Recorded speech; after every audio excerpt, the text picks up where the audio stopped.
Hello and welcome to Across Africa, France Van Cat's weekly roundup from across the continent. Coming up in this edition, we head to Zimbabwe, where a former confidant of Robert Mugabe is looking to set herself up as a challenger to the ageing president. We report from Eritrea, where the government's vowing to continue with the obligatory national service that's caused a massive exodus of migrants. And in the desert of Namibia, the dust settles over controversy kicked up by the film Mad Max Fury Road. We start in Zimbabwe, where veteran President Robert Mugabe, who's just celebrated his 92nd birthday, is facing a new challenge from an ally turned adversary. His former number two has set up her own party in a bid for the top job. Joyce Mujuru fell out of favour in 2014 and is now looking to ally with other opposition groups ahead of 2018's election. France Van Cat's Nicolas Germain has more. A new political party in Zimbabwe to try and defeat Robert Mugabe in the 2018 presidential election. It's just been launched by Joyce Mujuru, who used to be one of Mugabe's closest allies. Mujuru said Mugabe had not done enough for Zimbabwe, in a country where formal unemployment is above 85%. Zimbabwe faces an urgent need for political, economic, and social reform. We are living under an unjust system. The ruling ZANU-PF party was quick to react after Mujuru's announcement. It's a gathering of losers. We will defeat them any time. We are ready for them.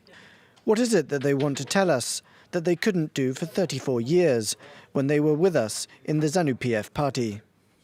Mujuru was Mugabe's vice president for a decade until 2014, when he fired her, accusing her of leading a plot to oust him. Her removal came after a campaign by the president's wife, Grace, denigrating Mujuru. Many believe Grace Mugabe, who's 50, would very much like to succeed her 92-year-old husband one day. Mujuru is 60 and was, like Robert Mugabe, a guerrilla fighter during Zimbabwe's 1970s liberation war. Analysts say she is popular, but was too close to Mugabe for 3 decades to really represent a new dawn in Zimbabwean politics. Go to Libya next, and growing concerns of the Islamic State group's expanding influence in the power vacuum that's followed the demise of longtime leader Muammar Gaddafi. France Van Cat Shirley Sitbon reports on the town of Sabratha near the Tunisian border, a recent target of US airstrikes against the jihadists. Reopening their stalls wasn't easy for vendors on Sabratha's market. Jihadist fighters briefly overtook the city late February. Residents are still terrified, like Libyans in other areas the Islamic State group is trying to invade. And though the market is open again, its usual clients stayed at home. I'm happy that Sabratha is safe again, and with God's will, they won't stay here anymore and live among us. He's referring to the jihadists. About 200 of them occupied the city for 4 days. Authorities say the Islamic State group used local sleeper cells to attack. If it weren't for local militias who pushed them out, Sabratha may have remained under jihadist control.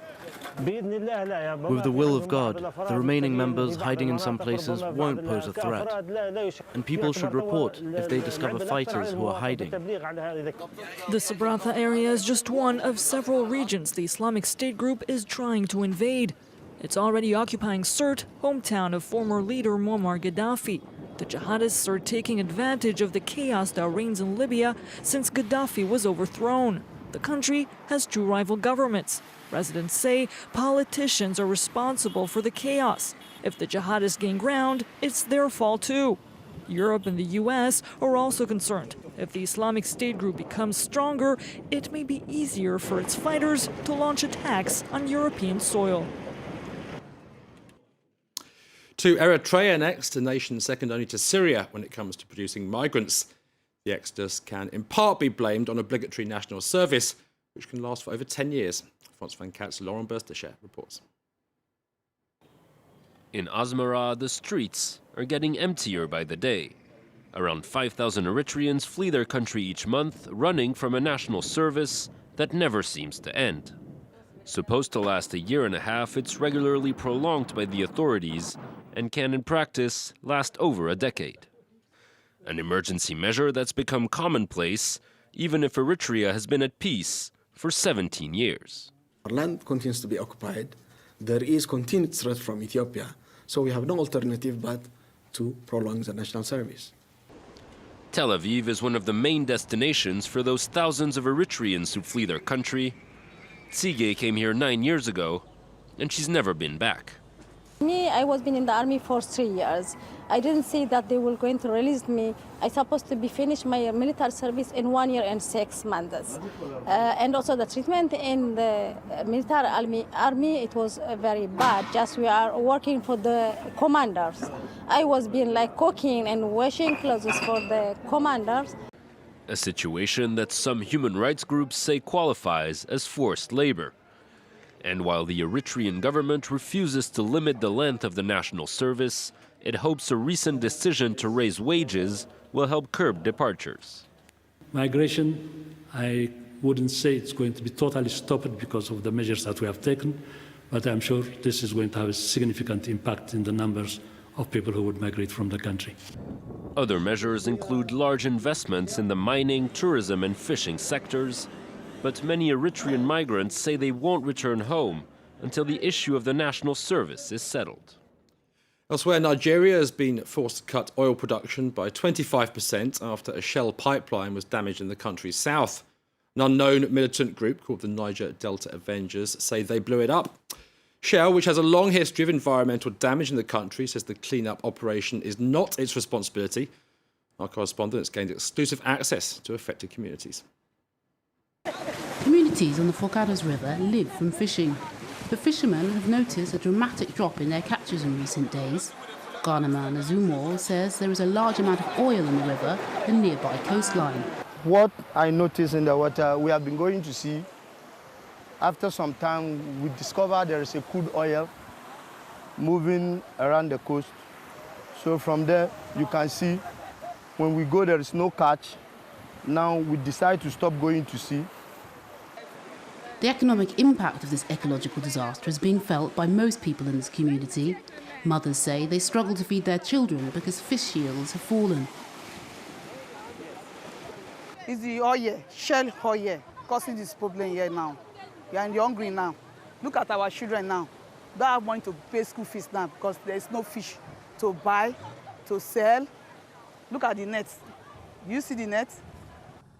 Shell oil installations are tightly secured in this region, but behind the barbed wire, efforts are underway to repair the damage to the Trans-Forcados pipeline that transports oil to the capital Abuja, to Lagos and to West Africa. We are trying to communicate, but environmentalists are calling on Shell Oil to take full responsibility for the clean-up operation. It's a massive scale, and that is why it has generated some kind of controversy, whether it is a sabotage or whether it's a normal spill. So this is a spill that has affected a lot of communities, not just this community, a lot of communities, even down to communities in Bayelsa State. As so often in this region, the people have no choice but to wait for the courts to decide if Shell Oil or the government should take responsibility for this latest environmental disaster.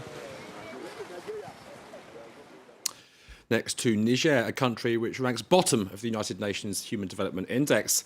One reason cited is that the country has the world's highest birth rate, but most of the population don't see that as a factor in causing poverty. France 24's Sarah Sacco and Nicolas Germain report on the local NGOs working to change mentalities. Mahamadou has 8 children. The eldest is 16, the youngest only 7 months old. In Niger, women have on average 7.6 children.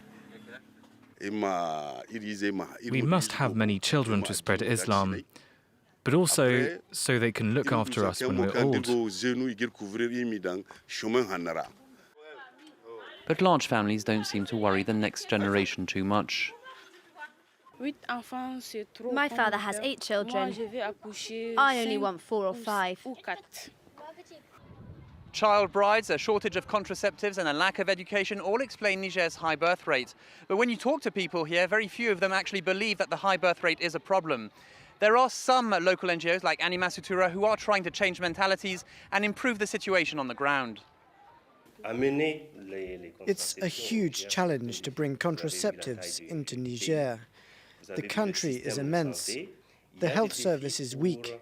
It's also hard to convince religious leaders. The demographic question is like a bomb hanging over Niger. If you don't solve it now, we won't cope later. If the birth rate remains the same, Niger's population will jump from 19 million today to 68 million in 2050. And finally to Namibia, whose magnificent desert provided the backdrop to Oscar-nominated film Mad Max Fury Road. At the time of shooting, ecologists were fuming, accusing the production of destroying the dunes. But 3 years on, the dust seems to have settled. Chris Nell can read the secrets of the Namib desert. Below the shifting sands, this guide can spot the dens of huntsman spiders and transparent geckos. It's a fragile ecosystem, and it pays a heavy price with each carload of tourists that pulls up. Problem? The tracks never go away.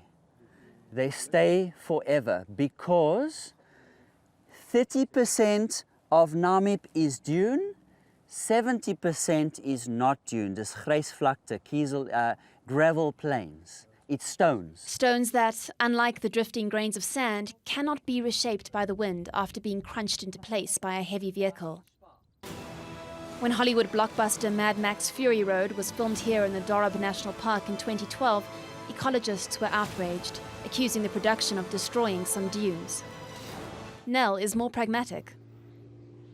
They take a small area, maybe maximum of 5 kilometers, and they use that area, and the rules are once they're finished with that area, they need to rehabilitate it. So they've got teams with brooms, rakes, nets, and they actually go in, and some of the areas where they worked is even cleaner than before they began. Today, the public is given access to only certain areas, and guides used fixed paths so as not to leave new tracks. But according to the Coastal Management Authority, NACOMA, the Namib needs even stricter law enforcement. I think our laws are not that tough enough to deter people from vandalizing our places and littering and all those things. It's a constant battle in these popular coastal areas. But further out, with the Namib rolling over more than 100,000 square kilometers, most of these dunes remain pristine and untouched. And that's it for this edition of Across Africa. Thanks ever so much for watching, and do stay with us here on France 24.